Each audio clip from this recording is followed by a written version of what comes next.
Hi, my name is Colin SkipperWing Bird, and welcome to another episode of SkipperWing Draws a Thing, where I, the eponymous SkipperWing, draw a thing. If you'd like to see me draw things in real time, feel free to visit my Twitch channel at twitch.tv/SkipperWing, link in the description.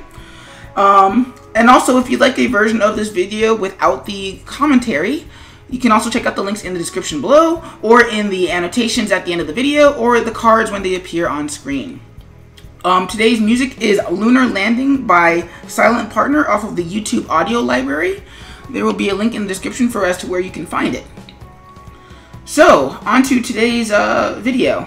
So, Guardians of the Galaxy Volume 2 just came out a little bit ago, and I was behind. So, I decided that I would draw Groot. I don't really know where that idea came from. Oh, well, no. I had initially drawn a doodle of Rocket. There's probably going to be a link in the description below. And I didn't like that particular doodle. I mean, I liked it, but I didn't like it the way I liked this doodle. This was a warm-up for my Twitch stream. And so, yeah, this turned into a thing. It was initially just supposed to be the grayscale, but I liked the composition enough to go in and see if I could do for this picture what I did for my Mario Kart picture. Again, also link in the description. And when a friend of mine saw the finished ink and paint, which should be coming up in a little bit, or the finished black and white inks, she said, "Dude, never a flat angle. It's never a flat camera with you, is it?" And I said, "No, never will I have a flat camera." Mostly because I think that barring technical drawings aside, like character designs, concepts, or instructions, or expositional compositions, you should be trying to tell a story with everything you do. That's why I love like the covers to Japanese manga, and also the covers to, say, let me see if I can find it. I guess I can't find it. Hold up.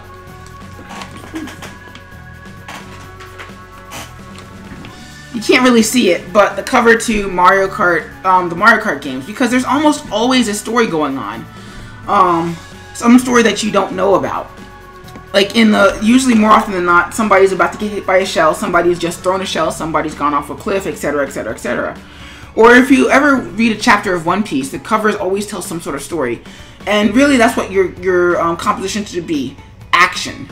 Either the character is about to do something, the character is in the middle of doing something, or the character has finished doing something and you're seeing the after effects of that decision. And so, yeah. It sounds like, yeah, okay, well, a character is never not doing something. But you'd be surprised how many covers are just the characters either standing around, or standing in his T-pose, or some sort of pose that doesn't communicate what exactly they're doing in that moment. So I always like to imply that there's something going on that we are just only seeing a snapshot of. So in the case of this picture, well, Rocket and Groot have just landed on an alien planet where they are much larger than the natives. And poor Groot doesn't want to be stomping on things if he doesn't have to, because, you know, he's Groot. He's nice. Whereas Rocket, well, somebody's cheesed him off and he's shooting down all the spaceships that you can't see in the background. And of course, all the Citizens 3 are running away except for the one brave soul in the bottom left-hand corner who is trying to cut down Groot. So yeah, that's the story there. And so from there, it was just a matter of just getting it onto the page. Unfortunately, because it was supposed to be like a quick warm-up and I didn't really plan on making it a finished illustration, a lot of it doesn't really match the sort of compositional choices that I would have, or rather technical compositional choices that I would have normally put out. For example, all the inks are on a single layer, as opposed to the background being on its own, the fire being on its own layer, the cityscape being on its own layer, Groot being on his own layer, and so on and so forth. All the inks are on the same layer, which presents a little bit of a problem for me, because I usually base my coloring on everything being its own sort of separate element. But we worked around it. It was cool. I put all the colors on their own separate layers, and just worked around the inks with my gradients as best as I could. So that was fun. The other thing that was really frustrating about this particular piece was that I really I'm only starting now to finalize my particular coloring process. If you watch my Mario Kart video about selecting your difficulty, I I found it something, I had experimented with a method that had worked for another illustration, but it wasn't perfected yet, so I had to go back to that drawing to finish the Mario Kart piece, and subsequently to work on this Groot piece, I had to go back and look at the Mario Kart piece. That was interesting, but I mean, it is what it is, you're always learning, right? So, beyond that, the other interesting and frustrating thing about this was something else. Once I'm able to remember my train of thought. But yeah, this turned out really, really well. It was kind of cool. It was a little frustrating though because a lot of things were design choices that I hadn't really thought about, like the designs of the aliens. I didn't really plan those out. I was just like, okay, well, fine. There's gonna be Adam Ant, but with but orange instead.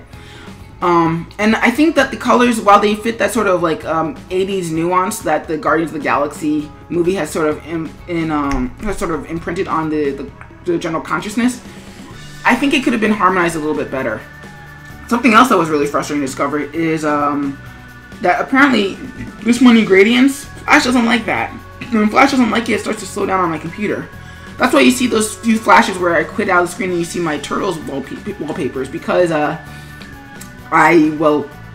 had Flash crash and I needed to give it a break, so I restarted it and put it on the screen.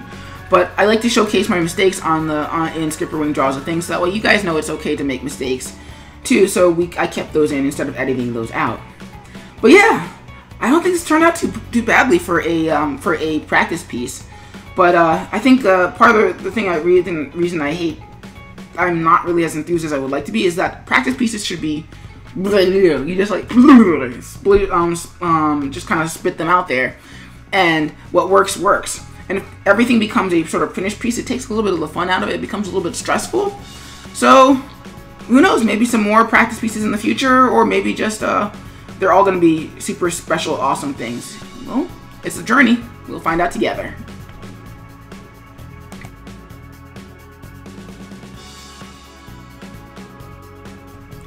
And that's it for today's video. Please, if you like what you saw, please subscribe and turn on the notification bell to keep seeing more of these videos. Also, if you think somebody else would like these videos, share them with a friend, or pop onto my Twitch channel where you can see me make more of these in real time. My name is Colin SkipperWing Bird, signing out, and I'll catch you peeps later.